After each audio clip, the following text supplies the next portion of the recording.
Hi friends, എല്ലാവർക്കും recipes by രേവതിയുടെ ഒരു പുതിയ എപ്പിസോഡിലേക്ക് സ്വാഗതം. എന്തൊരു ചൂടാണല്ലേ! ഈ ഒരു ചൂട് സമയത്ത് ശരീരം തണുപ്പിക്കാൻ വേണ്ടിയിട്ട് വളരെ കുറഞ്ഞ ചേരുവയിൽ തയ്യാറാക്കിയെടുക്കാൻ വേണ്ടി പറ്റുന്ന നല്ലൊരു പുഡിങ്ങിൻ്റെ റെസിപ്പിയുമായിട്ടാണ് ഇന്ന് ഞാൻ വന്നിരിക്കുന്നത്. കുട്ടികൾക്കൊക്കെ ഒരുപാട് ഇഷ്ടമാവുന്ന, വായിലിട്ടാൽ അലിഞ്ഞിറങ്ങുന്ന നല്ല സോഫ്റ്റ് ആയിട്ടുള്ള ഈ ഒരു പുഡിങ് എങ്ങനെയാണ് തയ്യാറാക്കുന്നതെന്നൊക്കെ നമുക്കൊന്ന് നോക്കിയിട്ട് വരാം. ഇതിനായിട്ട് നമുക്ക് ആവശ്യമായിട്ടുള്ളത് പാലാണ്. ഞാനിവിടെ 3 കപ്പ് അളവ് പാൽ ഉപയോഗിച്ചിട്ടുണ്ട്. നല്ല തിക്കായിട്ടുള്ള പാൽ ഉപയോഗിക്കുന്നതാണ് നല്ലത്. അപ്പോൾ ഞാനിവിടെ 750 ml ആണ് പാൽ ഉപയോഗിച്ചിരിക്കുന്നത്. അത് ഏകദേശം 3 കപ്പാണ് അളവിലുണ്ടാകുക. ഇത് മുഴുവനായിട്ടും ഒരു പാനിലേക്ക് ഒഴിച്ചു കൊടുക്കാം. പിന്നെ നമുക്ക് ആവശ്യമായിട്ടുള്ളത് കസ്റ്റേർഡ് പൗഡറാണ്. ഞാനിവിടെ വനില ഫ്ലേവറിലുള്ള കസ്റ്റേർഡ് പൗഡറാണ് ഉപയോഗിച്ചിരിക്കുന്നത്. ഇത് സൂപ്പർ മാർക്കറ്റിലൊക്കെ അവൈലബിൾ ആയിട്ടുള്ളതാണ്. ഇത് ഏകദേശം 3 ടേബിൾ സ്പൂണാണ് നമുക്ക് ആവശ്യമായിട്ടുള്ളത്. അപ്പോൾ ഞാനതൊരു ബൗളിലേക്ക് ഇട്ട് കൊടുത്തിട്ടുണ്ട്. ഇതിലേക്ക് നമ്മൾ നേരത്തെ എടുത്തു വെച്ചിരിക്കുന്ന പാലിൽ നിന്നും കുറച്ച് പാലെടുത്ത് ഒഴിച്ചു കൊടുത്ത് അത് നല്ല പോലെ തന്നെ കലക്കിയെടുക്കുകയാണ് വേണ്ടത്. ഒട്ടും കട്ടകളില്ലാതെ മിക്സ് ചെയ്തെടുക്കാൻ വേണ്ടി ശ്രദ്ധിക്കുക. ഇതുപോലെ മിക്സ് ചെയ്തെടുക്കുന്നതാണ് നല്ലത്. മൊത്തം പാലിലേക്കും നമ്മൾ കസ്റ്റേർഡ് പൗഡർ ഇട്ട് കൊടുക്കുമ്പോൾ കലക്കിയെടുക്കാൻ വേണ്ടിയിട്ട് കുറച്ച് ബുദ്ധിമുട്ടാണ്. അതുപോലെ തന്നെ ഞാൻ എടുത്തിരിക്കുന്ന പാല് ഫ്രിഡ്ജിൽ വെച്ചിരിക്കുന്ന പാലാണ്. നിങ്ങൾക്ക് ഏത് തരത്തിലുള്ള പാൽ വേണമെങ്കിലും ഉപയോഗിക്കാവുന്നതാണ്. ഈ ഒരു കസ്റ്റേർഡ് പൗഡറിന് പകരം നിങ്ങൾക്ക് കോൺഫ്ലോർ വെച്ചിട്ടും ഇത് തയ്യാറാക്കി എടുക്കാവുന്നതാണ്. അപ്പോൾ ഇതിപ്പോൾ ഒട്ടും കട്ടകളില്ലാതെ ഞാൻ മിക്സ് ചെയ്തെടുത്തിട്ടുണ്ട്. പിന്നെ നമ്മൾക്ക് ഈ ഒരു പുഡിങ് ചെയ്യാനായിട്ട് ആവശ്യമായിട്ടുള്ളത് ചൈന ഗ്രാസ് ആണ്. ഇതും സൂപ്പർ മാർക്കറ്റിലൊക്കെ വാങ്ങാൻ കിട്ടുന്നതാണ്, പ്ലെയിൻ ആയിട്ടുള്ള ചൈന ഗ്രാസ്. ഇത് ഞാനിവിടെ 10 ഗ്രാമിൻ്റെ ഒരു പാക്കറ്റാണ് ഉപയോഗിച്ചിരിക്കുന്നത്. അത് ഞാനിതുപോലെ ഒന്ന് പൊട്ടിച്ചിട്ട് ഒരു പാത്രത്തിലേക്ക് ഇട്ട് കൊടുത്തിട്ടുണ്ട്. ഇതാദ്യം ഒന്ന് സാധാരണ വെള്ളത്തിൽ കഴുകിയെടുത്തതിന് ശേഷം 1/2 കപ്പ് അളവ് വെള്ളം ഒഴിച്ചിട്ട് ഒന്ന് കുതിർക്കാൻ വേണ്ടി വെക്കാം.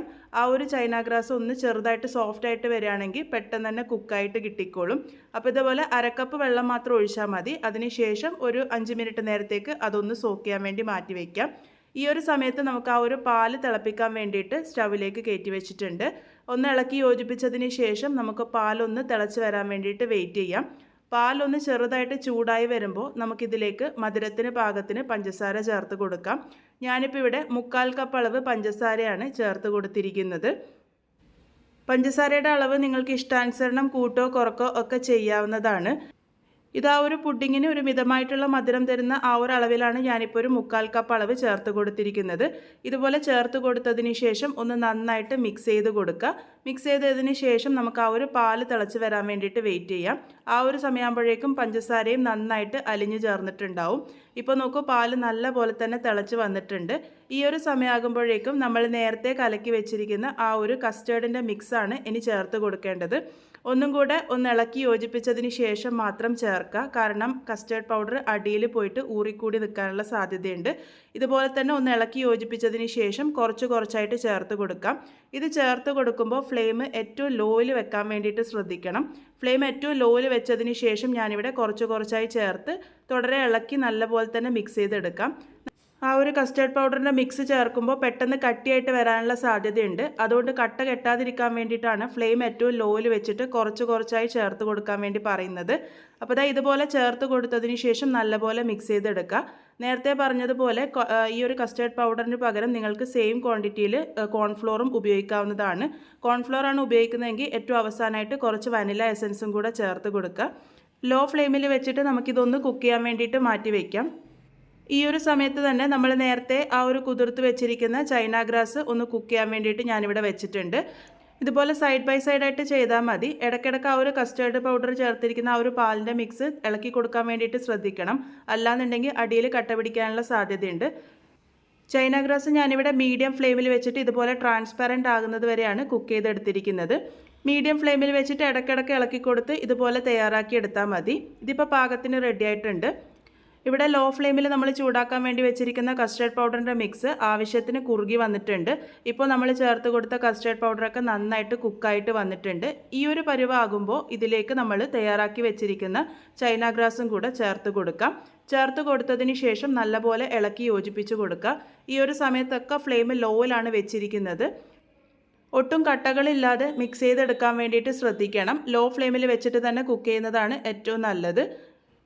ഏകദേശം 1 മിനിറ്റ് നേരമൊക്കെ നമ്മളിതൊന്ന് കുക്ക് ചെയ്തെടുത്താൽ മതി. ആ ഒരു സമയമാകുമ്പോഴേക്കും തന്നെ ഇത് അത്യാവശ്യം കട്ടിയായിട്ട് വന്നോളും. ഇതുപോലെ തവി ഉപയോഗിച്ച് ഒന്ന് എടുത്ത് നോക്കുക. അതിങ്ങനെ ഒരല്പം കട്ടിയായിട്ടുള്ള രീതിക്കാണ് ഉള്ളതെങ്കിൽ അത് പാകത്തിന് റെഡി ആയിട്ടുണ്ട്. ഈ ഒരു പരുവാകുമ്പോൾ നമുക്കിത് പാത്രത്തിലേക്ക് സെറ്റ് ചെയ്യാൻ വേണ്ടി വെക്കാം. ഏത് പാത്രത്തിലാണോ സെറ്റ് ചെയ്യാൻ വേണ്ടി പോകുന്നത് ആ ഒരു പാത്രം നല്ലപോലെ നെയ്യ് തടവിയെടുക്കാൻ വേണ്ടിയിട്ട് ശ്രദ്ധിക്കണം. നെയ്യോ ബട്ടറോ തടവിയെടുക്കാവുന്നതാണ്. ഞാനിപ്പോൾ ഇവിടെ ഇതുപോലത്തെ വലിയൊരു പാത്രത്തിൽ നെയ്യ് തടവിയതിന് ശേഷം മുഴുവനായിട്ടും ഒഴിച്ചു കൊടുത്തിട്ടുണ്ട്. ആ ഒരു കൂട്ടിൻ്റെ കൺസിസ്റ്റൻസി നിങ്ങൾക്ക് കാണുമ്പോൾ മനസ്സിലാകുന്നുണ്ടാകും. ഇതുപോലെ നല്ലപോലെ ടാപ്പ് ചെയ്തതിന് ശേഷം നമുക്കിത് റെസ്റ്റ് ചെയ്യാൻ വേണ്ടി വയ്ക്കാം.